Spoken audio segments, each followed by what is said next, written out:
자, 오늘은 이제 스가랴, 우리가 지난주에 9장에서 초림과 재림이 함께 언급이 되어 있는 그 말씀을 살펴봤습니다. 그렇죠? 예. 자, 지금 우리의 관점에서는 이미 초림은 지난 역사이기 때문에 우리는 그것을 올바로 나누어서 이렇게 적용을 할 수 있죠. 그렇죠? 하지만 유대인들의 관점에서는 초림과 재림의 구분이 없었다 이거죠. 다 주님의 오심으로 단번에 성취될 수 있는 기회가 있었다는 얘기죠. 그래서 구약에서의 예언은 초림과 재림이 이렇게 구분이 없이 섞이거나 또는 함께 언급되는 경우가 있었다는 거죠. 지금 스가랴 9장도 보면 우리가 알아야 될 게, 지금은 우리가 초림과 재림으로 나누어서 또 예언의 내용을 살펴볼 수 있지만 사실은 초림과 재림이 단번에 성취될 수도 있는 여지가 있었기 때문에 그래서 이제 함께 언급되는 거죠. 그래서 이제 우리가 이제 오늘 스가랴 9장 12절부터 17절 이제 뒷부분을 살펴볼 텐데, 역시 이 말씀도 다 재림에 관련된 예언이라는 얘기죠. 예. 그러니까 지난주에는 초림에 대한 예언이 나왔다면 이제는 바로 또 재림에 대한 예언으로 뒤이어지는 거죠. 예. 그러니까 지금 9장 이제 12절부터는 다시 또 주의 날과 연관된 재림의 예언들이 나온다라는 걸 여러분 이해하시면 됩니다. 자, 그래서 여러분 그 교환을 보시면요, 먼저 맨 위에 스가랴 9장에는 초림과 재림에 관한 예언들이 함께 언급되는 부분이 있지만 전체적으로는 재림과 관련한 예언들을 제시하고 있다라는 거죠. 예. 왜냐하면 유대인들이 초림 때 메시아를 거부했기 때문에 구약에서 이렇게 예수 그리스도가 영광스러운 왕으로 통치하시고 이방인들을 진멸시키는 그 예언들이 그 당시에 성취가 되지를 못했던 거죠. 예. 그러니까 지금 우리 때에 와서는 이 대다수가 다 재림 때 성취될 예언들이다. 우리 이렇게 이거를 올바로 구분하여 적용할 수 있는 거죠. 그렇죠? 예. 자, 9장 12절부터 특히 17절에는 주님께서 철저히 이스라엘의 편이 되셔서 이방 민족들과 무력으로 싸워 물리치실 것을 말씀한다 이거죠. 자, 주님께서는 이방인들을 다루시는 방법이 바로 뭐라고 제가 표시해놨죠?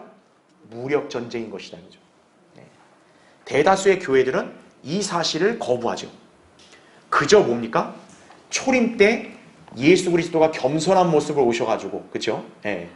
이렇게 이웃 사랑을 실천하고 그리고 희생당하시고 막 이런 것만 일반 기독교는 강조하는데 그렇지 않다는 거예요. 예. 주님께서 이방 민족들을 다루실 때는 어떻게 해요? 바로 무력 전쟁을 하신다는 얘기죠. 오늘 스가랴에서 우리가 핵심적으로 살펴보자는 주제는 바로 이거라는 거예요. 그래서 제가 위에다 제목을 뭐라고 달아놓은 거예요? 이스라엘을 대신하여 이방과 무력 전쟁을 펼치시는 주님이라고 제가 달아놓은 거죠. 예. 이방인들이 하나님을 두려워하지도 않고 믿지 않는다 이거예요. 그럼 주님, 오히려 그들은 그럼 대적을 하죠. 그럼 주님은 그런 대적하는 이방인들을 어떻게 하신다고요? 무력 전쟁으로 그들을 싸우셔서 진멸시키신다는 거죠. 예. 이게 구약에서 일관되는 그런 주제다. 우리가 이것을 알 수 있는 거죠. 지금 스가랴도 그 부분을 강조하고 있는 거란 얘기죠. 예. 자, 계속 볼게요. 그들이 하나님의 백성인 이스라엘을 대적했기 때문에 그들을 무력전쟁으로 다루시고 싸우신다는 얘기죠. 그러니까 이스라엘의 입장에서는 복수를 해주는 거예요. 그렇죠? 그래서 우리가 주의 날을 무슨 날이라고 예전에 한번 얘기했습니까? 복수의 날이라고 한 거예요. 바로 주님이 이스라엘의 편에 서서 이방인들을 하고 싸우시는 거기 때문에 그렇다는 얘기죠. 자, 주님은 이스라엘을 대적하는 바로 그 이방을 쳐 부수고 이스라엘 백성을 구원하실 것이다 라는 거죠.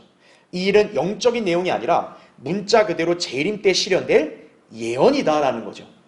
자, 여기서 우리가 배울 수 있는 교훈은, 자, 이 세상에 전쟁은 결코 종식되지 않는다는 것과 주님께서 이방의 원수들을 다루시는 방법이 무력전쟁이라는 것과 그리고 장차 주님께서 재림하실 때 비로소 전쟁이 그친다는 사실이다라는 거죠. 그래서 지금 우리가 스가랴 9장에서 이제 후반부에서 이제 주로 살펴볼 수 있는 예언들은 뭐냐면 바로 대환란부터 해서 이제 주님께서 이스라엘 편에 서서 그 이방인들을 짓밟으시고 그리고 마침내 이스라엘을 회복시키시고 또 천년왕국에 이 온 세상을 회복시키는 말씀이 스가랴에 다시 한번 압축돼서 나온다. 이렇게 여러분이 기억하시면 되겠습니다. 자, 그럼 이제 우리는 스가랴 9장 여러분 이제 거기 12절부터 한번 살펴보겠습니다. 자, 이제 본격적으로 한번 이 주제로 살펴볼 텐데요. 자, 먼저 1번에 보시면 너희 소망을 품은 자 갇힌 자들아 그러면 내가 내게 배로 갚겠다고 선언하노라 11절에 나오죠. 12절에 나오죠. 자 12절에 너희 소망을 품은 갇힌 자들 이런 말이 나오죠. 갇힌 자들. 여러분 우리 지난주에 한번 강의 떠올려 보세요. 지난주에 우리 11절 공부할 때 갇힌 자들이 누구라 그랬었어요? 구약 성도들, 즉 지하세계 낙원에 예수님의 구속이 이루어지기 전까지 머무를 수밖에 없었던 구약 성도들이라고 했죠. 그럼 여기에 12절에 소망을 품은 갇힌 자들, 역시 또 갇힌 자들이 나옵니다. 뭔가 지금 연관성이 있다는 걸 우리가 이렇게 엿볼 수 있겠죠. 그렇죠? 자, 그럼 계속 볼게요. 이 구절의 후반부를 보면 그러면 이 소망을 품은 자들이 11절에 갇힌 자들과 똑같냐? 우리가 이렇게 생각해 볼 수도 있을 텐데 좀 다릅니다. 왜 다르냐면 거기 12절 끝에 보세요. 오늘도 내가 내게 자 어떻게 하겠다고 선언해요? 배로 갚겠다. 다시 말하면 2배로 갚아주겠다. 이 말씀이 나오죠. 바로 이게 언제 예언이냐? 재림 때 이스라엘의 회복에 관한 예언인 거예요. 그렇기 때문에 지금 여기 소망을 품은 갇힌 자들이라 했을 때는 우리가 구약 시대의 어떤 구약 성도들이라 보기에는 약간 좀 다른 측면이 있는 거죠. 그렇죠? 자, 한번 볼게요. 바로 1번. 이사야 61장 7절에는 이런 말씀이 등장합니다.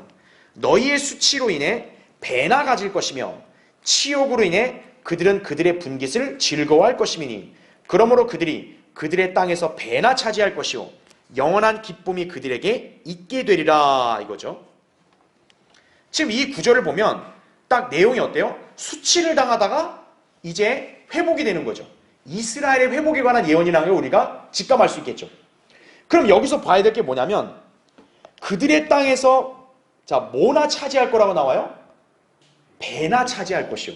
역시 여기도 2배라는 표현이 나오는 거죠. 그렇죠. 방금 우리 스가랴 9장 12절에 이 소망을 품은 갇힌 자들도 배나 갚아주겠다 주님이 그러죠. 그러면 여기서 바로 이들이 누구라는 걸 알 수 있는 거예요? 천년 왕국 때 유대인의 남은 자들에 대한 언급이라는 걸 알 수 있겠죠. 예. 자, 그래서 괄호 2번 보십시오. 재림 때 유대인들의 회복에 대해서 성경에서는 사로잡힘에서 돌이켜지는 것으로 묘사된다라는 거죠.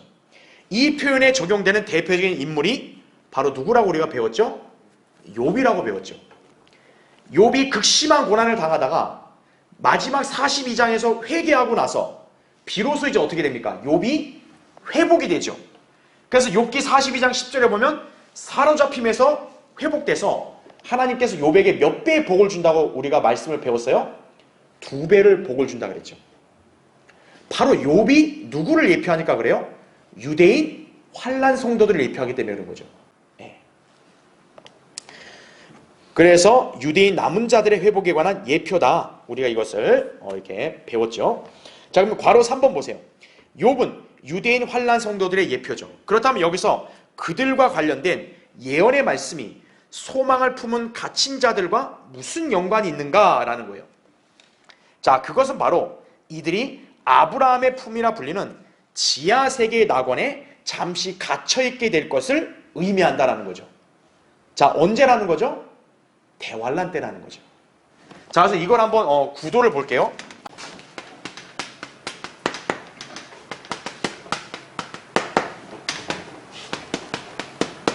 자, 이렇게 봤을 때 우리는 지난번에 구약 성도들 중에 구원받은 사람들은 죽으면 어디로 간다 그랬어요?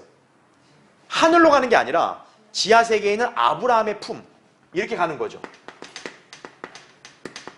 이게 이제 넓은 의미로 음부라고 얘기했죠. 그렇죠? 구약에서는 바로 여기에 아브라함의 품이라고 불리는 낙원으로 갔다 이거죠. 그렇죠. 자, 그런데 예수 그리스도의 구속사역이 완성이 되고 주님이 십자가에서 죽으셨을 때 지하세계로 내려갔죠. 그래서 여기에 사로잡힌 자들 어때요? 사로잡아 올라갔다고 얘기합니다. 그렇게 됨으로써 이 아브라함의 품이 낙원은 지금 신약 시대에 어떻게 돼 있어요? 비어 있죠. 왜요? 지금 신약 시대 낙원은 어디로 가 있어요? 셋째 하늘에 가 있는 거죠. 이게 고린도서 12장 4절을 보면 바울이 셋째 하늘로 끌려 올라갔는데 바울은 거기를 낙원이라고 표현합니다. 즉 주님께서 구약 성도들을 데리고 이제 부활하셨을 때 이제 데리고 올라가셨잖아요. 그러니까 구약 성도들이 있는 낙원이 신약에는 셋째 하늘에서 옮겨지고 지하세계 낙원은 지금 어떻게 되는 거예요? 텅 비어있는 게 지금 현 교회 시대의 지금 구조입니다. 자, 그런데 중요한 게 뭐냐면 그럼 이제 신약 교회 시대가 끝나고 나면 대환란이 시작이 될 거 아니겠어요? 그럼 대환란 때는 어떻게 되냐 이거예요.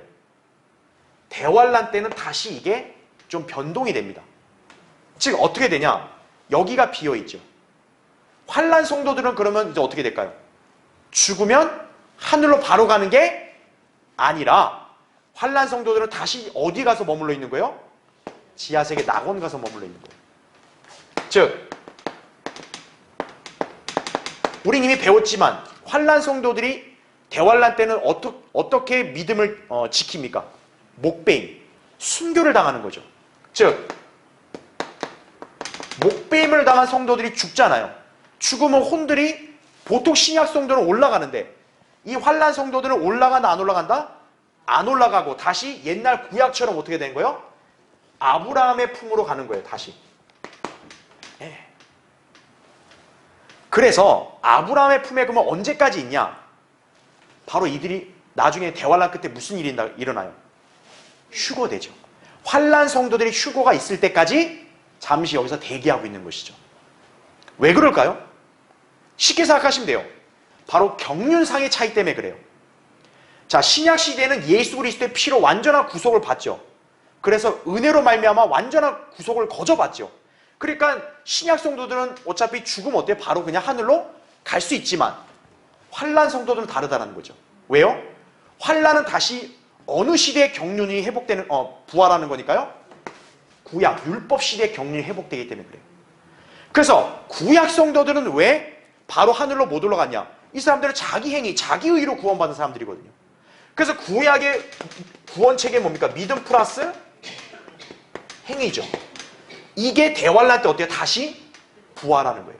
그래서 환란 때는 환란 시대 사람들이 구원받으려면 혹시 뭐가 있어야 돼요? 믿음 플러스 행위가 있는 거죠. 그러니까 구약과 환란이 경륜이 어때요? 경륜, 하나님의 다루심이 똑같은 거죠. 대표적으로 할 수 있는 게 뭐냐? 계시록 12장 17절하고 14장 12절을 보면 어떻게 해요? 예수에 대한 믿음과 하나님의 계명들을 지키는 그것이 같이 언급이 되죠. 그리고 계시록 15장에 보면 모세의 노래라는 말이 나옵니다. 모세는 율법을 대표하는 거 아니에요. 바로 환란 때는 구약의 율법 시대 경륜이 다시 적용이 되기 때문에 그래서 환란 성도들 어떤 거예요? 구약 성도들 같이 죽으면 혼이 바로 가는 게 아니라 지하세계 낙원에 다시 잠깐 머물러 있는 것이에요. 그러면 언제까지냐? 바로 환란 후 휴거 때까지.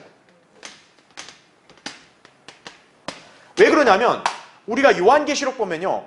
요한계시록 7장이라든지 14장 보면은 14만 4천 명이던 이방인 성도들이 어디로 가 있는 걸 봐요? 하늘나라에 가 있는 거 봐요. 그렇죠? 그러니까 환란 성도들이 무조건 여기에 있는 게 아니라 이제 대환란 끝에 휴거될 때 어떻다는 거예요? 여기서 이제 마침내 올라오게 된다는 얘기죠. 예. 그래서 환란 시대에는 다시 환란 성도들이 지하세계 낙원에 머물러 있는 거죠. 그러니까 구약이랑 똑같이 환란 성도들 역시 어때요? 여기에 갇혀 있는 거죠. 그렇지만 소망이 있는 거죠. 왜? 이제 환란이 끝나면 어떻게 되는 거예요? 이들은 휴거일 때 올라가니까. 그러니까 소망을 품었다는 말을 쓴 이유가 그건 거예요. 예. 그러니까 이제 그 부분을 우리가 구분해야겠죠. 그래서 우리가 지난주에 11절에서 봤던 갇힌 자들은 구약 성도들을 가리키고, 그쵸? 12절에 소망을 품은 갇힌 자들은 환란 성도들을 가리킨다, 이렇게 볼 수 있겠죠. 왜냐하면 환란 성도들은 나중에 재림 때 어때요? 배로 회복이 되니까. 그러니까 12절 끝에 그 말씀이 유대인 성도들에게 적용되기 때문에, 환란 유대인 성도들에게 적용되기 때문에 12절에 소망을 품은 갇힌 자들은 환란 성도들에 대한 언급이다, 이렇게 볼 수 있는 거죠. 그러니까 약간 좀 세대가 다른 거죠. 그렇죠? 그걸 여러분이 이해하시면 됩니다. 지금. 그래서 여러분 거기 괄호 5번을 보세요. 괄호 5번에 우리가 환란 성도들이 순교를 당하면 바로 땅 속에 있을 거라는 그 증거 구절이 여기 나와요. 계시록 6장 거기 9절부터 11절 보면 이렇게 나오죠. 어린 양이 5째 봉인을 여실 때 내가 보니 제단 아래에는 하나님의 말씀과 그들이 가진 증거 때문에 죽임당한 자들의 뭐가 있다 그래요? 혼들이 있다 그러죠. 근데 여기 표현을 보면 제단 위에요, 아래예요? 제단 아래죠. 즉 대환란 때 제단은 적그리스도가 분명히 인신제사의 제단을 세울 거라고요. 그러니까 이 목베임 당한 사람들은 제단 혼이 위에 있는 게 아니라 제단 아래니까 땅 아래에 있는 거죠. 그렇죠? 그래서 계속 보세요. 그들이 큰 음성으로 울부짖으며 말하기를 오 거룩하시고 참되신 주여 땅에 살고 있는 그들을 심판하시어 우리의 피를 갚아주실 날이 얼마나 남았나이까 하더라. 그러자 그들 각자에게 긴 흰옷을 주시면서 그들의 동료종과 형제도 그들처럼 죽임을 당하여 그 수가 가득 채워질 때까지 잠시만 더 쉬라고 말씀하시더라. 이렇게 말하죠. 즉 다시 말하면 이들이 여기에 영원히 있는 게 아니라 잠시만 쉬라고 말하는 거죠. 왜요? 거기서 나오게 되니까. 그렇죠?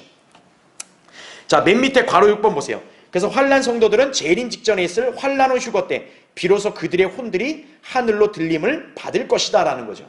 예. 계시록 7장 9절부터 14절, 11장 12절부터 15절, 14장 1절부터 3절에 나오죠. 게다가 천년왕국 때 그들은 지파별로 유업을 받을 뿐만 아니라 그 다음 뭐도 받을 거예요? 이 사람들은 통치권도 받는 거죠.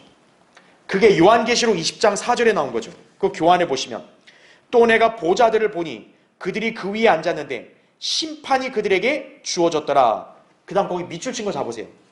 또 예수에 대한 증거와 하나님의 말씀으로 인하여 뭐를 당한 사람이요? 목베임을 당한 사람들의 뭘도 봐요?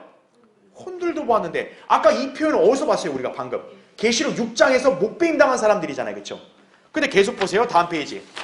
그들은 그 짐승에게나 그 형상에게 경배하지 아니하였을 뿐만 아니라 그의 표를 그들의 이마 위에나 손에도 받지 아니하였더라. 정확히 누굽니까? 환난 성도들이죠. 그래서 계속 보세요. 그러므로 그들은 살아서 그리스도와 함께 천년을 통치하더라. 이렇게 말하는 거죠. 계시록 20장 4절에. 그러니까 이 사람들은 당연히 소망이 있겠어 없겠어요? 소망이 있는 거죠. 그러니까 소망을 품고 대환란 기간 동안에 잠시 갇혀 있는 거죠. 예. 그걸 우리가 이렇게 기억하시면 됩니다. 그래서 괄호 7번도 제가 아까 설명한 내용이니까 참고하시면 되고요. 자, 이제 2번을 보겠습니다. 자, 하나님께서는 유대인들을 그분의 군대들로 완전히 회복시키실 것이다 이거죠. 즉 주님께서 이제 재림하시면 어때요? 유대인들을 그 옛날 출애굽기 때처럼 하나님께서 이스라엘을 군대라고 그랬잖아요. 그렇죠? 바로 군대로 그렇게 강하게 하실 것이다 라는 얘기죠. 자, 여러분 이제 스가랴 9장 거기 13절 한번 보세요. 내가 나를 위하여 유다를 굽혀서 에프라임으로 활을 채웠나니 오 시온아 내 아들들을 일으키고 오 그리스야 내 아들들을 대적하여서 너를 용사의 칼같이 삼았느니라 이렇게 말씀하고 있죠. 자, 여러분은 거기서 그리스라는 말이 있죠. 그리스란 나라를 잘 유념해 두세요. 이제 본격적으로 제가 설명을 드릴 거예요. 왜 그리스인가 이거예요. 자, 그리스의 아들들을 대적한다고 했을 때 여기서 그리스의 아들들은 결론부터 말씀드리면 이방 민족 전체를 대표하는 명칭이에요.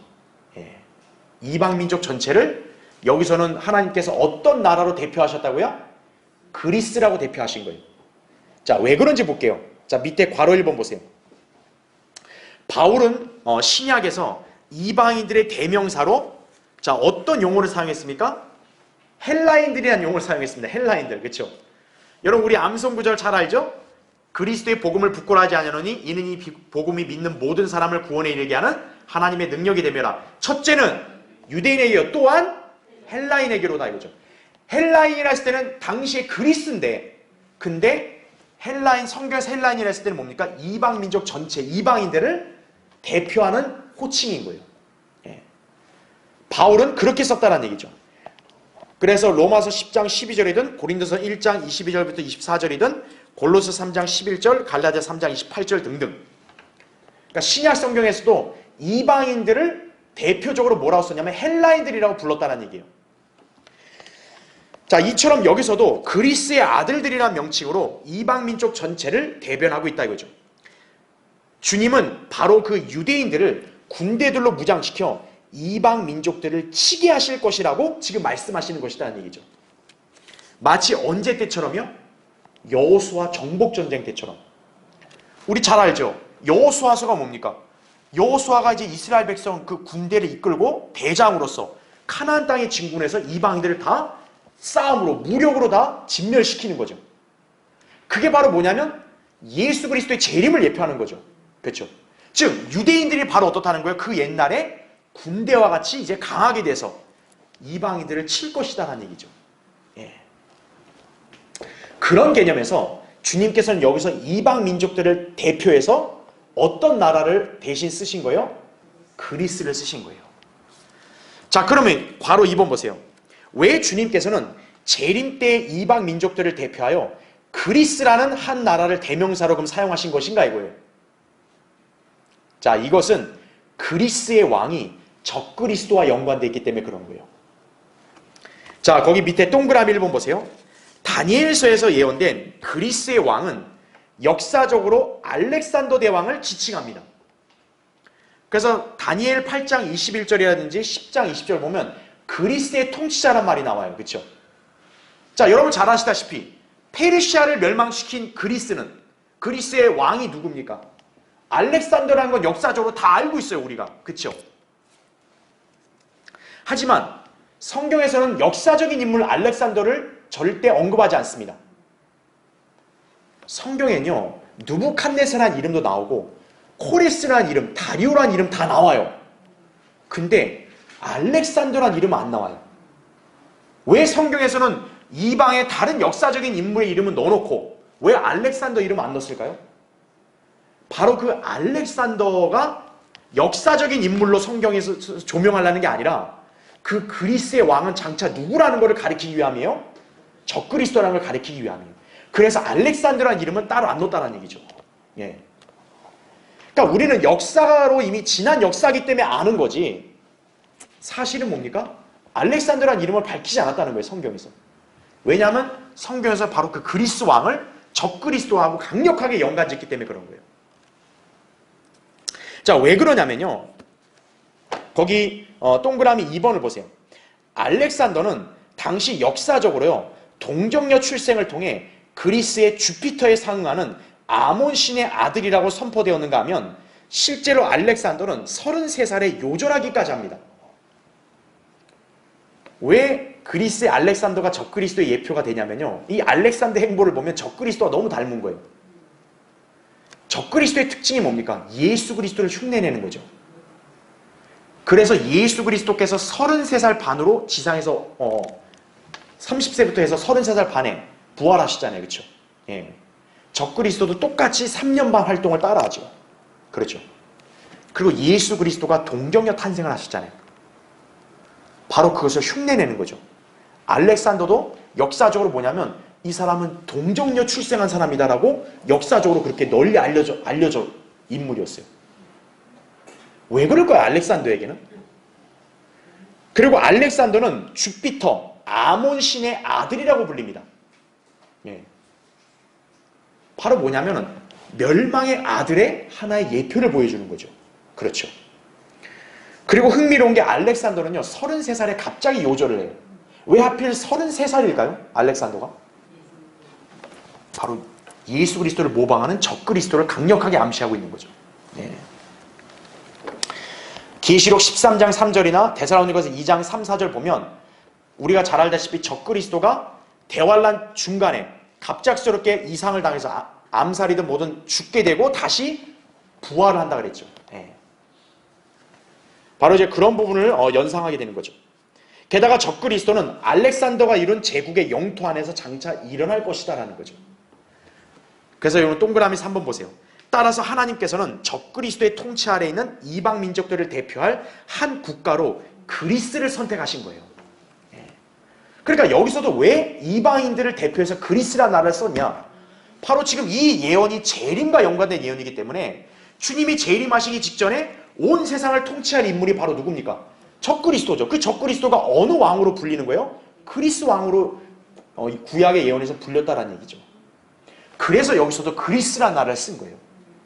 바로 주님이 재림하시면 그 세상을 대표하는 적그리스도의 왕국, 그것이 구약에서는 그리스로 대변됐기 때문에 그 그리스를 쳐 부수신다는 얘기죠. 예.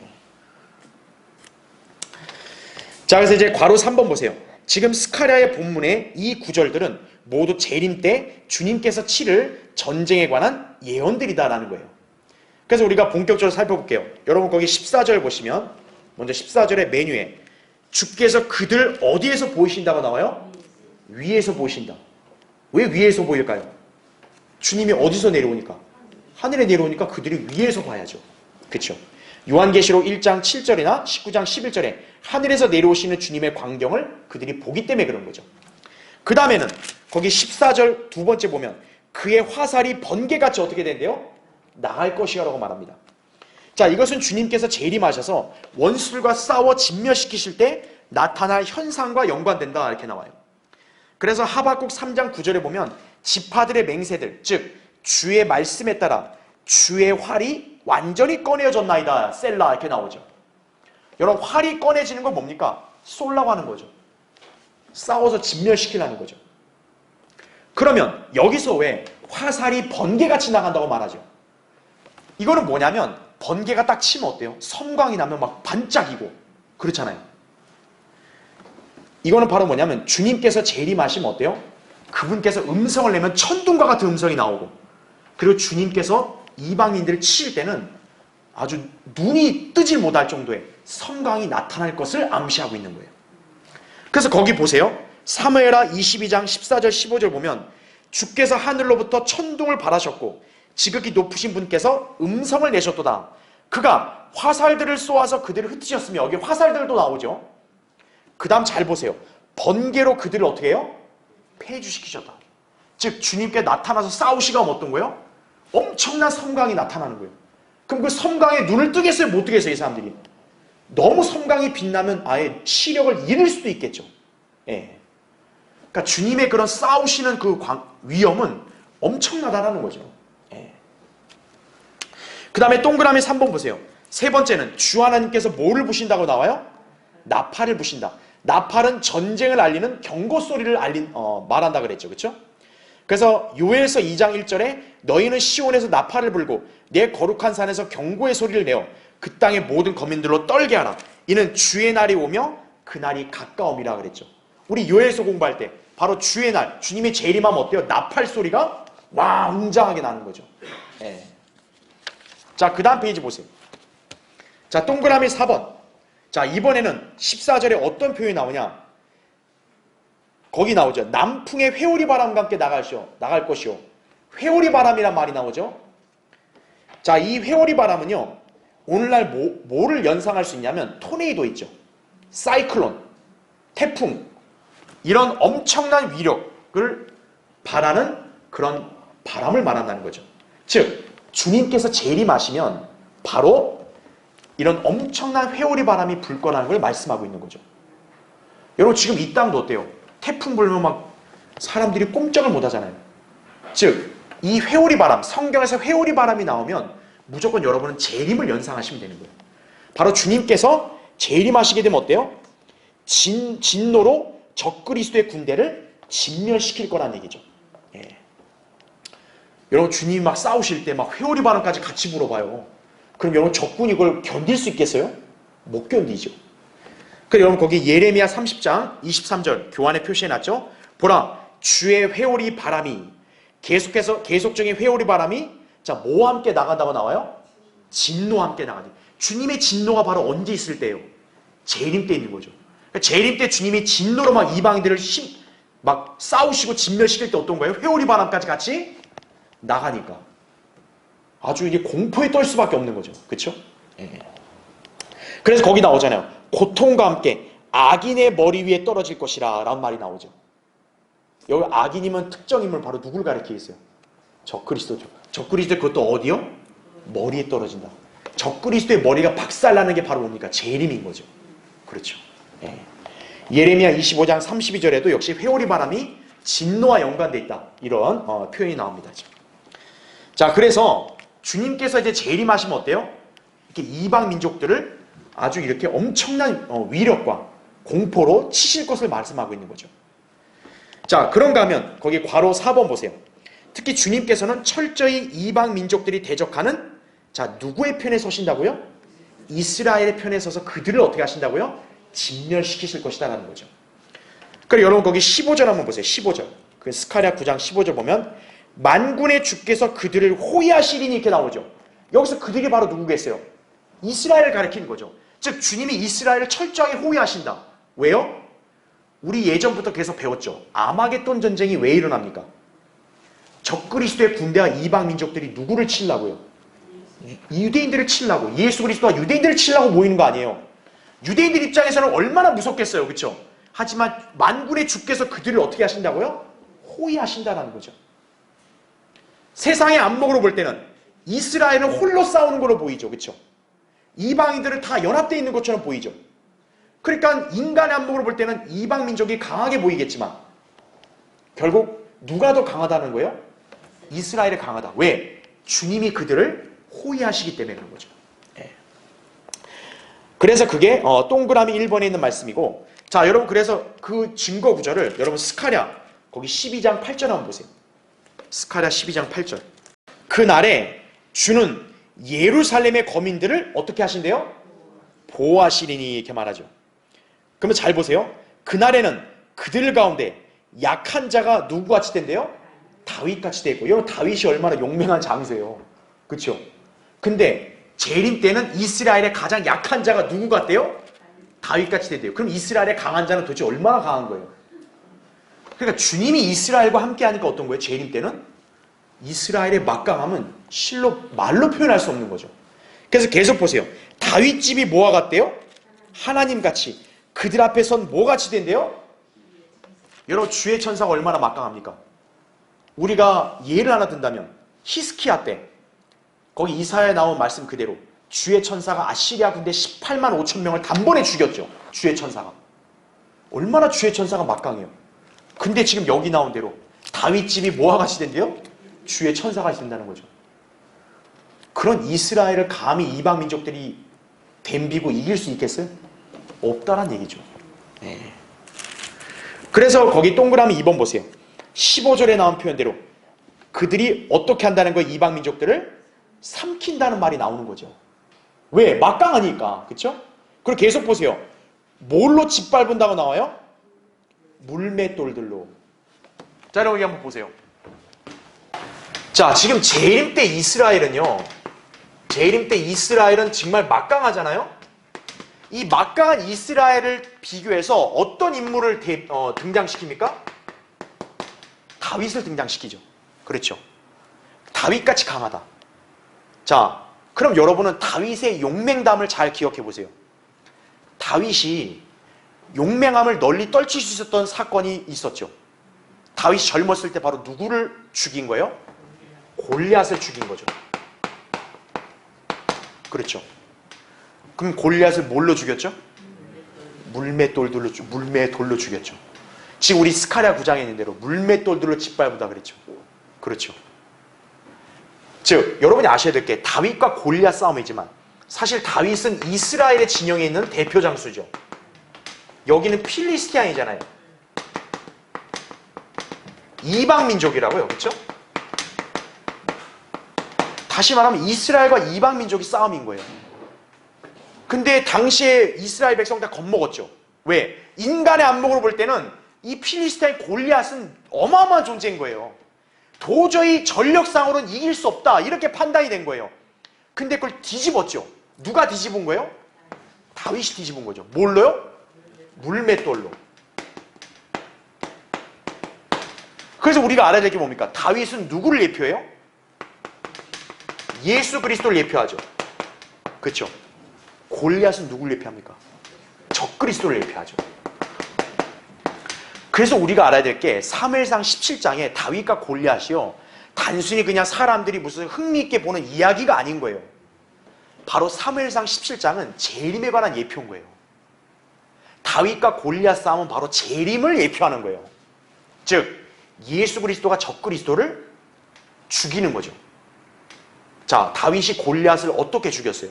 돌을 던졌더니 머리에 관통을 하고 그래서 결국 머리를 칼로 나중에 못 베었죠. 골리앗의 뭐가 박살난 거예요? 머리가 박살난 거죠. 바로 예수 그리스도가 재림하시면 적그리스도의 뭐를 박살내는 거예요? 머리를 박살내는 거죠. 그게 창세기 3장 15절에 나왔던 여자의 씨가 뱀의 머리를 어때요? 부수는 거에 대한 예언인 거죠. 그렇죠. 예. 그러니까 여기에 물맷돌들이란 말이 나온 거는 바로 이게 재림에 관한 예언이라는 거를 우리에게 가르쳐 주는 거예요. 바로.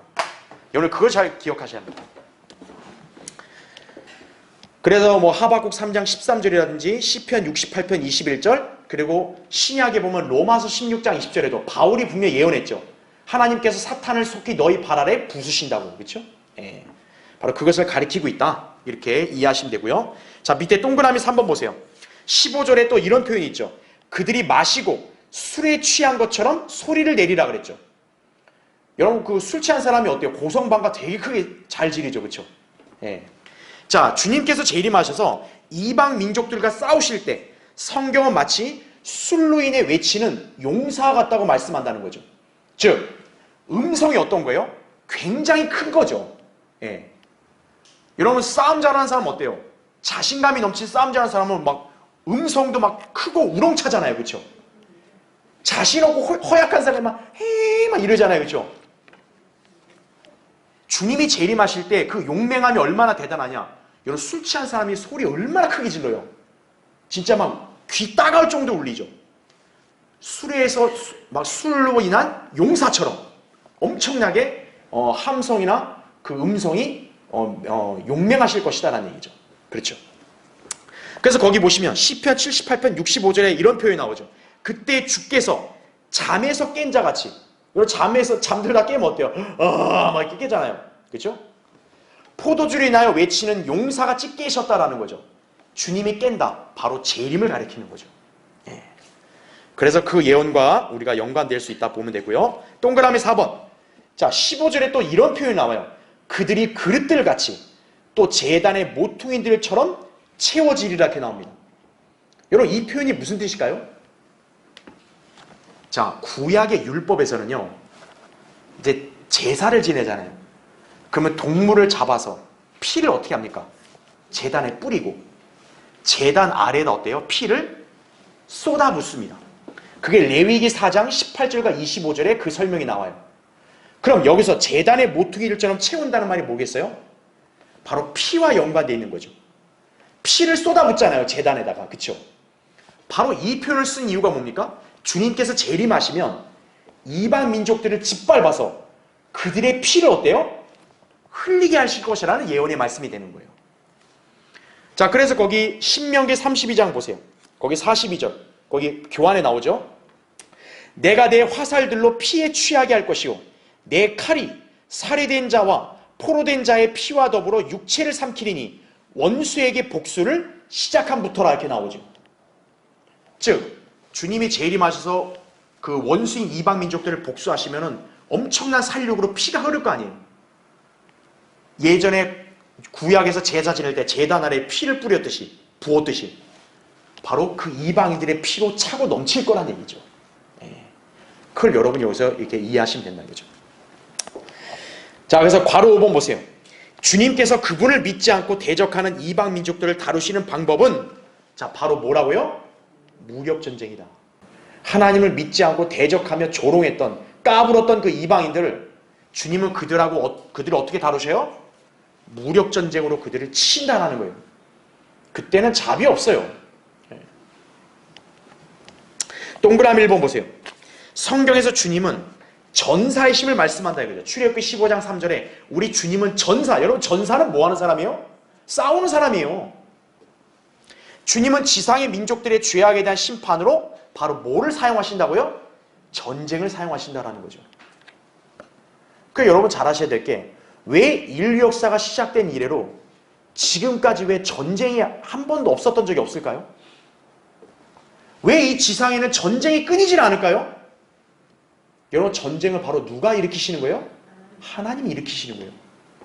무엇으로요? 심판의 도구로 쓰시는 거예요.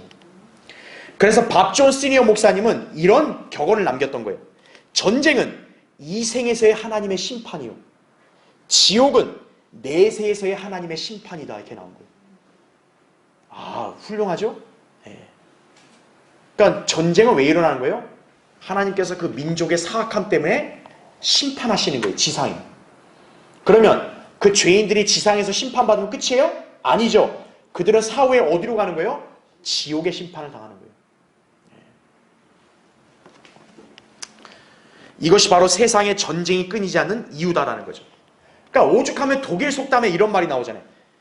비가 오면 어디서도 전쟁이 벌어져요? 체육관에서도 전쟁할 거다 이거죠. 인간이 그렇다라는 거예요.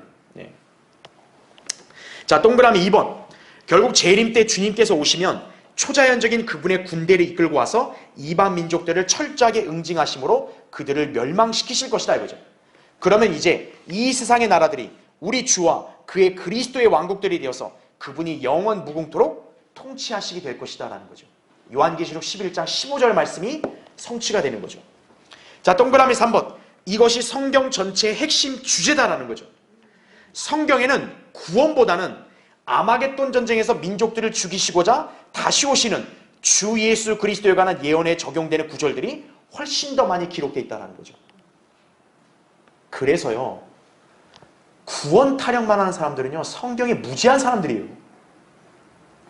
그러니까 예수님의 그런 십자가, 복음, 구원, 막 이것만 얘기하는 사람이 있어요. 근데 여러분, 그건요, 성경에서 그렇게 많이 언급 안 돼요.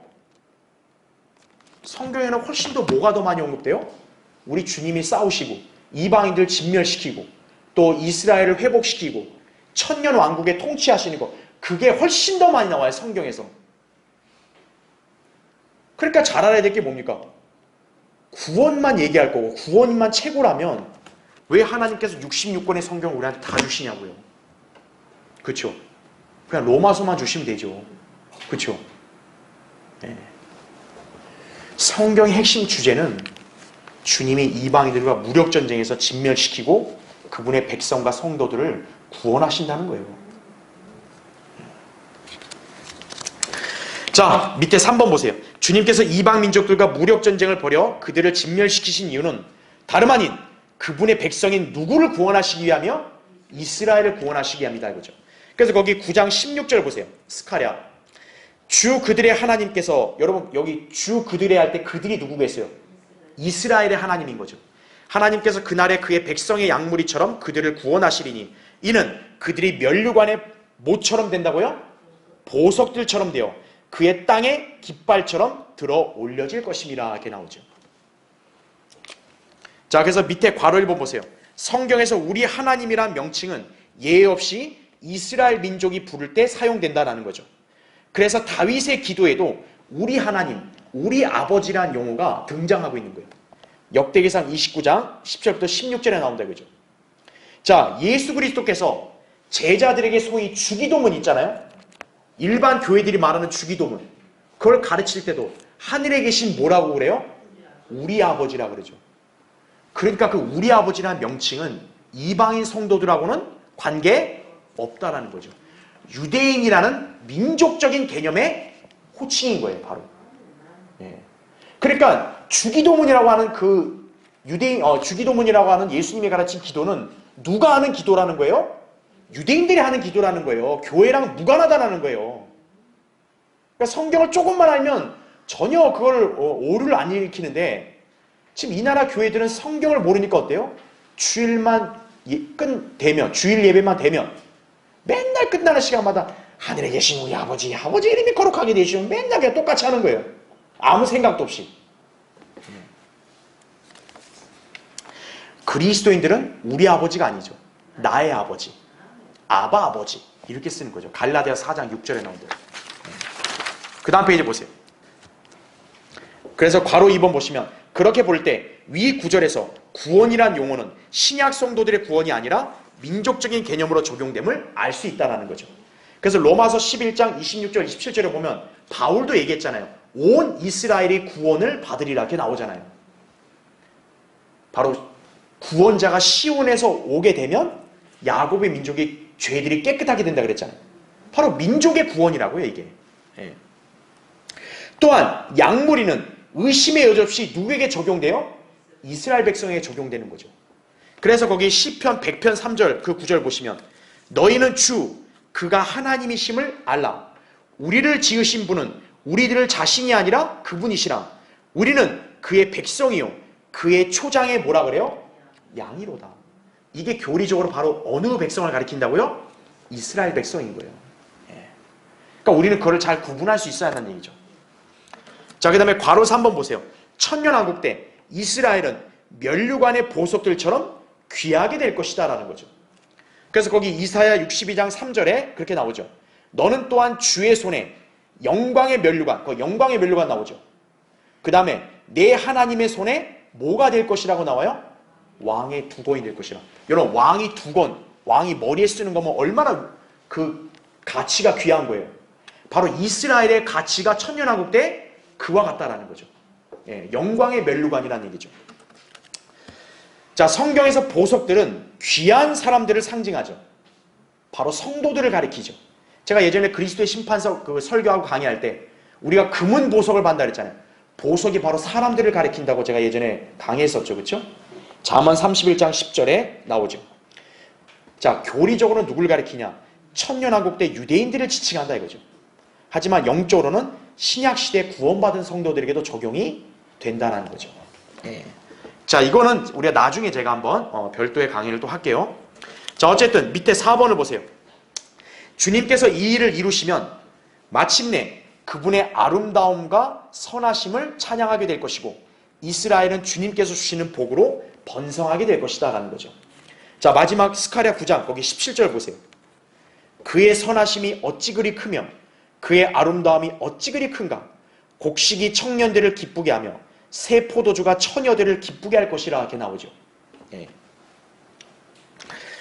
자, 밑에 괄호 1번 보세요. 초림 때 주님께서는 아름다움과는 괴리가 있었다라는 거죠. 지금 우리가 알아야 될 게 여기 17절에서 아름다움이 크다 그랬잖아요. 자, 주님의 아름다움이 세상에서 다 인정받으려면 지금은 아니죠.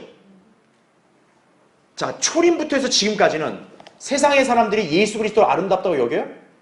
아니죠. 그리고 거기 이사야 53장 2절 보면 그는 모양도 우아함도 없으시니 우리가 볼 때 그를 흠모할 아름다움도 없음이라 이렇게 나오죠. 이게 믿지 않는 유대인들이나 다른 민족들이 봤을 때 예수 그리스도를 가리키는 거죠. 그들이 볼 때는 예수 그리스도는 볼품없는 거예요. 물론 우리에게는 어떨까요? 구원받은 우리에게는 주님은 모든 것이 사랑스럽게 보이는 거죠. 우리에게는. 솔로몬의 노래 5장 16절에 나온 대로. 그러니까 우리의 관점과 세상 사람의 관점은 판이하게 다른 거예요. 우리의 관점에서는 예수 그리스도가 지금도 아름다워요. 하지만 세상이 볼 때는 예수 그리스도는 지금 아름다운 게 아니라는 얘기죠. 없다라는 얘기죠. 자, 그래서 괄호 2번 보세요. 지금은 그렇지만 천년왕국 때는 모든 것이 변하게 된다는 거죠. 주님께서 예루살렘의 다윗의 보좌에 앉아 왕으로서 세상을 통치하시게 될 때는 거기 이사야 33장 17절 말씀대로 너의 눈은 그의 아름다움 속에 있는 왕을 볼 것이요 이 말대로 될 거라는 얘기죠. 즉 지금은 세상이 볼 때는 예수 그리스도는 초라해 보이지만 천년 왕국 때는 그들의 눈으로 볼 때는 예수 그리스도가 아름답게 보이는 거예요. 네. 그래서 여기에 예언도 재림에 관련된 예언이다. 이렇게 알 수 있는 거란 얘기죠. 그렇죠? 자, 여기서 아름다움은 거룩하심의 아름다움을 지칭하는 거예요. 시편 96편 9절 10절에 나온 대로. 네. 그러니까 무슨 뭐 외모가 막 삐까뻔쩍 이게 아니고 거룩하심의 아름다움을 말한다 이거죠. 그 다음에 괄호서 한번 보세요. 그런가 하면 천년왕국 때는 음식이 어떻게 돼요? 풍성하게 될 것이라는 얘기죠.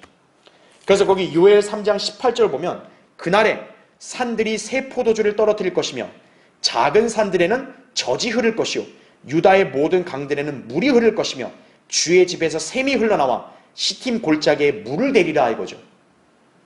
여러분 물이 없으면 농사가 돼요 안 돼요? 안 되죠. 대환란 때는 가뭄이 극심하죠. 그러나 천년왕국 때는 물이 풍요로워지는 거죠. 그러니까 곡식도 당연히 어떻게 되겠어요? 번성하게 되고, 그렇죠? 포도주, 마시는 음료도 풍성하게 되는 거죠. 그러니까 먹고 마시는 게 풍성해지니까 부족함이 있어요 없어요? 없죠. 그러니까 즐거운 거죠. 그게. 그래서 우리가 알 수 있는 게 뭐냐면 이사야 35장 1절에 사막이 천년왕국 때는 사막이 뭐와 같이 된대요? 사막에 장미가 핀다 그러죠. 예. 우리가 옛날에 어린이 찬송가에 많이 나오잖아요. 그렇죠? 그리고 또 우리 찬송가에도 황무지가 장미꽃같이 피는 걸 볼 때 그러죠. 천년왕국 때 땅이 완전히 바뀌는 거죠. 보통 예언 전문가들, 성경 주석가들은요, 천년왕국의 예언을 안 믿어요, 이거를. 지금 이스라엘의 관계 농업 있죠. 거기다 적용시키는 거예요. 근데 그렇지가 않다고요. 왜 그렇지 않을까요? 여기서 사막이 기뻐하고 장미처럼 핀다. 광야의 꽃들이 핀다. 여기에 광야는 어디를 가리키냐면 오늘날 트랜스 요르단 있죠. 요르단과 유프라테스 강 사이의 사막을 가리키는 거예요. 근데 지금 여러분 거기 사막에 꽃이 펴요? 안 핀다고요. 그러니까 이거는 언제 성취될 예언이라는 거죠? 천년 왕국 때 성취될 예언이라는 거죠. 예. 요르단과 유프라테스 강 이 지역은 하나님께서 아브라함에게 약속하신 땅의 경계이기도 합니다. 그러니까 이게 지금 현재 이스라엘에게 성취된 게 아니라는 거예요. 왜? 지금 이스라엘의 땅의 경계는 너무 작잖아요. 그렇죠?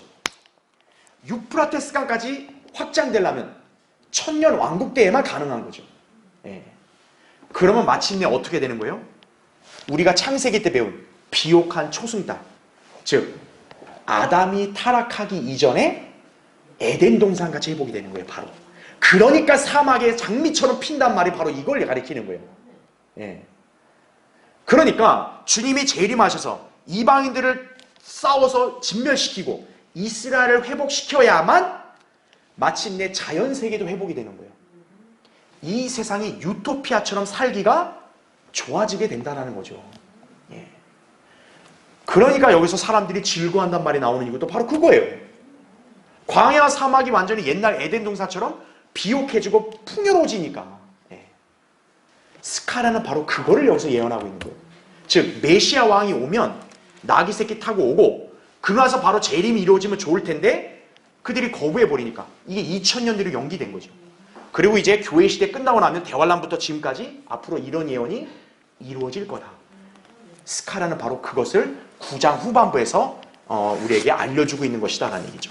그렇죠? 자, 여러분 이제 그날 여러분 멀까요? 멀지 않았습니다. 예, 이 예언이 속히 성취될 것이 우리는 그걸 소망 가운데 기다려야죠. 그렇죠? 예, 자 다음 시간에 계속 이어서 하겠습니다.